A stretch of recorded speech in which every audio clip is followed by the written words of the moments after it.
Terus soal nomor 28. Setiap akhir tahun di kementerian tempat Anda bekerja selalu dilakukan survei Organization Health Index, atau ini tuh kayak survei untuk menilai kesehatan organisasi menurut versi pegawainya gitu ya teman-teman. Jadi kayak evaluasi internal gitulah. Di mana para pegawai menilai sendiri organisasinya. Hasil survei menunjukkan bahwa saat ini unit kerja tempat Anda bekerja berada di urutan kedua terbawah. Jadi jelek nih menurut para pegawai, kerja dari tim kita tuh jelek. Hal ini ditanggapi dengan berbagai respon di antara para pimpinan. Beberapa pimpinan mengatakan bahwa hal tersebut adalah prestasi yang buruk, sementara pimpinan yang lain mengatakan hal tersebut sudah objektif karena pegawai menilai sesuai dengan apa adanya dan tidak dibuat-buat. Untuk meningkatkan hasil tersebut, cara yang dilakukan menurut Anda adalah, jadi gimana teman-teman kita menghadapi atau menerima hasil dari sebuah penilaian. Di soal ini sebenarnya intinya itu. Dan penilaiannya tuh jelek. Nah, kalau kita dapat penilaian jelek, itu kan sebenarnya bentuk dari kritik ya teman-teman ya. Nah, tadi prinsipnya kalau ada kritik tuh apa? Diterima dan dijadikan sebagai bahan evaluasi. Nah, berarti mana nih jawaban yang sesuai dengan konsep itu? Yang A, pimpinan seharusnya melihat dari sudut pandang positif. Bisa jadi tapi pernyataannya kurang lengkap ya. Yang B, pimpinan seharusnya menganggap itu hanya survei saja, belum tentu mencerminkan keadaan, tidak menerima kritik berarti. Pimpinan seharusnya turut andil dengan meminta pegawainya memberikan skor besar di survei berikutnya, berarti tidak jujur. Yang D, pimpinan harusnya mengevaluasi aspek mana yang membuat skor survei rendah dan melakukan perbaikan. Ini kan berarti menunjukkan adanya penggunaan kritik sebagai bahan evaluasi. Yang E, tetap bekerja seperti biasa karena itu adalah hasil survei yang belum tentu mencerminkan keadaan yang sebenarnya, tidak menerima. Maka yang pasti skornya paling tinggi itu adalah yang D. Bagaimana skornya? 1, 3, 2, 5, 4.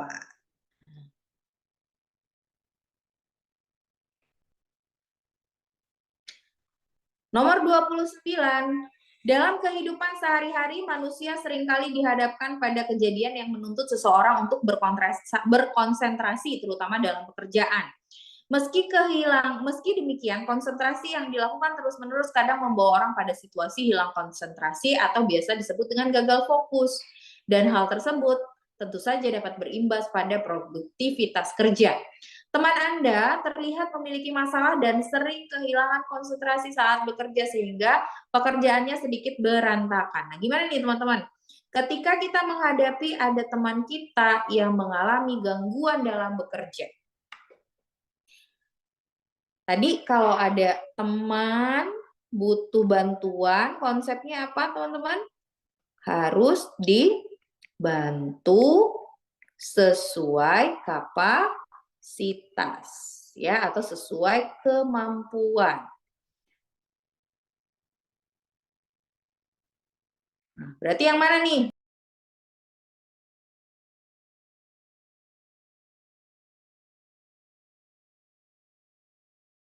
A, memberitahukan kepada atasan untuk dicarikan solusinya. Sebenarnya untuk hal ini kan nggak harus langsung ke atasan ya teman-teman ya, karena kan sifatnya masih bisa kita bantu secara mandiri. Yang B, merasa kesal karena ia membawa masalah pribadinya ke dalam pekerjaan, tidak ada membantunya. C, menawarkan diri untuk membantu pekerjaannya, tidak memberikan solusi buat masalah teman kita, justru merepotkan diri sendiri. Jadi ini adalah contoh membantu yang berlebihan, merugikan diri kita sendiri. D, mengabaikannya karena itu bukan urusan Anda, tidak menunjukkan keinginan untuk membantu teman. Yang E, mencoba berbicara permasalahan yang dihadapi dan membantu untuk mencari solusi. Nah, ini bisa jadi benar ya teman-teman ya. Nah, sekarang berarti yang skornya 5 adalah yang E. Karena kita membantu, tetapi di satu sisi kita membantunya sesuai dengan kapasitas dan kemampuan kita. Ya, berarti skornya berapa nih? 3, 2, 4, 1, 5.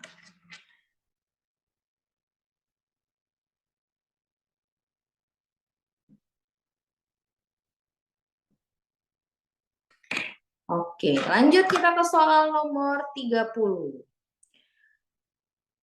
Banyak karyawan yang dari perusahaan yang Anda pimpin tiba-tiba mengundurkan diri.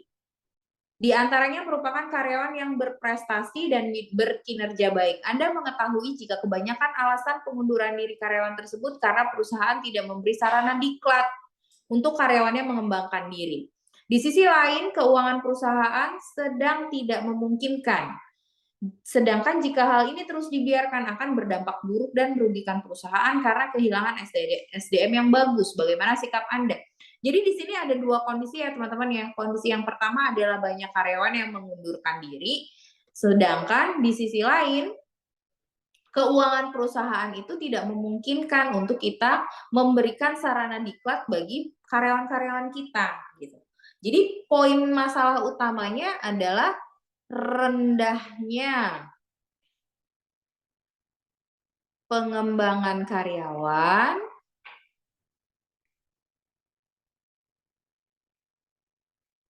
masalah keduanya adalah keuangannya lagi turun. Nah, berarti kalau ketemu dua masalah seperti ini, jawaban kita harus bisa mengatasi keduanya dan tidak merugikan gitu ya. Jadi pengembangan karyawannya harus tetap dilakukan, tapi di satu sisi bagaimana caranya supaya ini dilakukan tanpa harus membebani keuangan. Mana tuh jawaban yang cocok dengan konsep itu? Ada yang jawab D, ada yang jawab E.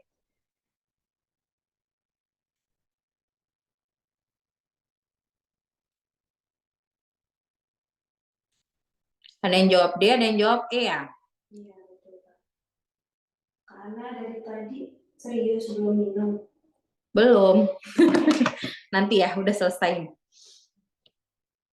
Yang mana nih? Yuk kita lihat. A. Memberikan karyawan kesempatan untuk mengembangkan diri dengan cara mengikutkan seminar. Kalau diikutkan seminar ini kan berarti duit ya teman-teman ya. Berarti ini mengatasi poin 1 tapi tidak mengatasi poin 2. Kita eliminasi. B. Memberikan karyawan kesempatan pengembangan diri dengan mengikutkan pelatihan. Mengatasi nomor 1, tidak mengatasi yang kedua. Semua perusahaan ingin karyawannya berkembang, tapi karena kondisi keuangan perusahaan sedang tidak mendukung, maka hal ini tidak terhindarkan. Mengatasi yang kedua, tapi tidak mengatasi yang pertama. Nggak win-win solution. D. Pemimpin sendiri yang harus turun tangan memberikan pembekalan agar karyawan bisa mengembangkan dirinya ke arah yang lebih baik. Berarti pengembangan dirinya berjalan, tetapi tidak memberatkan keuangan. Kenapa tidak memberatkan keuangan? Karena pimpinannya langsung yang memberikan. Berarti kan nggak perlu bayar tambahan, teman-teman. Jadi dua masalahnya terselesaikan.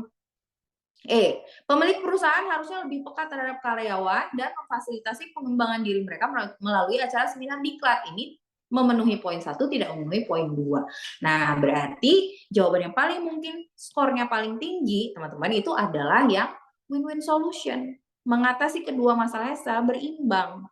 Maka jawaban yang lebih tepat adalah yang D. Ini menunjukkan kreativitas berpikir. Gitu ya. 3, 4, 2, 5, 1. Selesai. Mau lihat jawaban nomor 1, 2, 3? Nanti PDF-nya dikasih, teman-teman. Untuk soal nomor 1, 2, 3 nanti PDF-nya kan dikasih ya.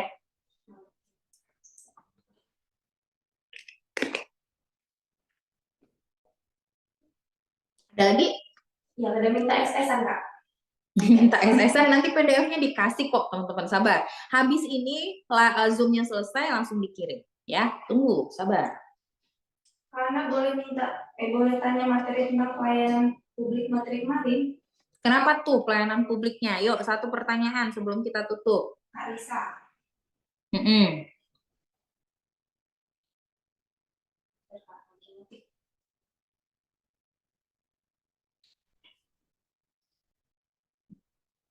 Soal pelayanan publik yang nomor 12. Nah, soalnya yang mana itu pelayanan publik nomor 12 ya? Atau gini deh, Karisa, nanti boleh di screenshot soalnya, dikirim ke WA, ke telenya admin atau ke WA-nya admin. Nanti nanti saya share jawabannya di grup ya. Soalnya kita filenya udah ketutup untuk yang pelayanan publiknya ya. Oke.